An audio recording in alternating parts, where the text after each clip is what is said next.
হবিগঞ্জের অনেক এলাকা থেকে বন্যার পানি নেমে গেলেও শেষ হয়নি মানুষের দুর্ভোগ। সদর উপজেলা লস্করপুর ইউনিয়নের আবদাবখাই গ্রামের স্বামীহারা জায়দা খাতুন বন্যায় হারিয়েছেন তার একমাত্র বসতঘর। হঠাৎ পানি বেড়ে যাওয়ায় ঘরের কোনো আসবাবপত্র বা প্রয়োজনীয় জিনিসও রক্ষা করতে পারেননি তিনি। মানুষের বাড়িতে ইট ভেঙে জীবিকা নির্বাহ করা 7 বছর বয়সী জায়দা খাতুন এখন আশ্রয় নিয়েছেন একটি ভাঙা দোকান ঘরে। তবুও প্রতিদিন ডুবে থাকা নিজের ঘরের সামনে বসে থাকেন। হারিয়ে যাওয়া শেষ সম্বলটির দিকে নীরবে তাকিয়ে থাকা আর চোখের জলই যেন তার অসহায় জীবনের ভাষা। আমি বড় অসহায় আছি। আমি মনে করেন 5 জন ফ্যামিলি লই আমি অনেক কষ্টের মাঝে আছি। আমার করতে কোনো একটা জিনিসও পার করতে পারছি না।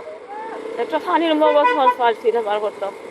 আমি হঠাৎ করে পানি আমরা ঘর থেকে কিনবো মতো বাড়ি আইছি। আমরা অসহায় আছি।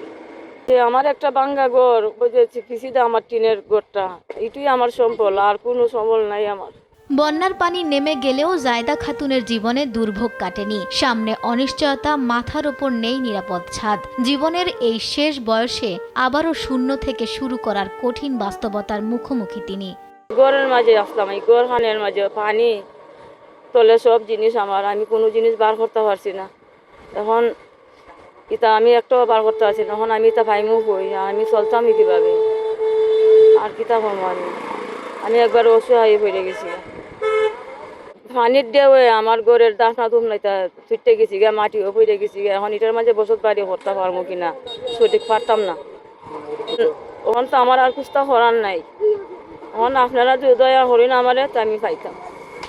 এদিকে স্থানীয়রা বলছেন এমন অসহায় পরিবারের পাশে সরকারি বেসরকারি সহায়তা জরুরি। এরই সাথে খাল খনন, খোয়াই নদীর ভূগর্ভ থেকে বালু ও মাটি কাটা বন্ধ এবং বাঁধ নির্মাণ করার দাবি স্থানীয়দের। বাংলায় আমরা বিরাট ক্ষতিগ্রস্ত, এমন একটা ক্ষতিগ্রস্ত তা বলার বাইরে। একটা খাল আছে, খালটার খোদা হয় না, এই খালটার কারণে আমরা এই বন্ধের পানি বাইতে হয় না, যার ফলে আমরা এই ক্ষতিগ্রস্ত। গড়ের থাকার কোনো একটা পরিবেশ নাই। তাই শস্য আমরা বসত বাড়ি করতাম, বালুর নেওয়াটা বদ্ধ হইতো, যেভাবে আমরা স্থানীয় থাকতাম পারি এইভাবে। বানটা শক্ত করে হইতো, মজবুত করে হইতো, মজবুত করে করলে বানটা আমরা থাকার একটা পরিবেশ ভাবে থাকতাম পারবো। আর নাহলে বাচ্চা কাচ্চা লইয়া আমরা থাকতে পারতাম না, আমরা বসার কর্ম গিয়া। এখন আমরা রাস্তা রাস্তা দেখতেছি, না খাইয়া দেখতেছি আমরা। এখন তো কেউ নাই, আমরা দেখে নাই, আমরা এই অবস্থা আছি, পানির তলে আমরা বাড়ি ঘর।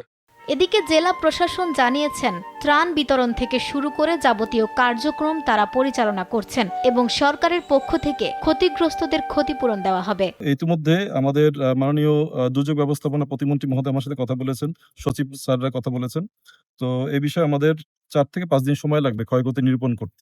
ক্ষয়ক্ষতি নিরূপণ করে পর্যাপ্ত সাহায্য আছে, পর্যাপ্ত সহযোগিতা দেওয়া হবে। এ ব্যাপারে আমাদের সেন্ট্রাল গভর্নমেন্ট থেকে আশ্বাস দেওয়া আছে। আমরা খালি ক্ষতি নিরূপণ করে দিলেই ওনারা ক্ষতির অনুযায়ী আমাদের কাছে ক্ষতিপূরণ পাঠাবেন, আমরা যথাযথভাবে বিতরণ করব। বন্যার পানি কমেছে, কিন্তু জায়দা খাতুনের মতো চোখের পানি কমছে না প্রায় 6,500 বন্যার্থ পরিবারের। জায়দা খাতুনের মনের শঙ্কা, আবারও কি কোনোদিন নিজের স্বপ্নের বসত ঘরে আগের মতো ফিরতে পারবেন তিনি? নিউজ ডেস্ক, দেশ টিভি।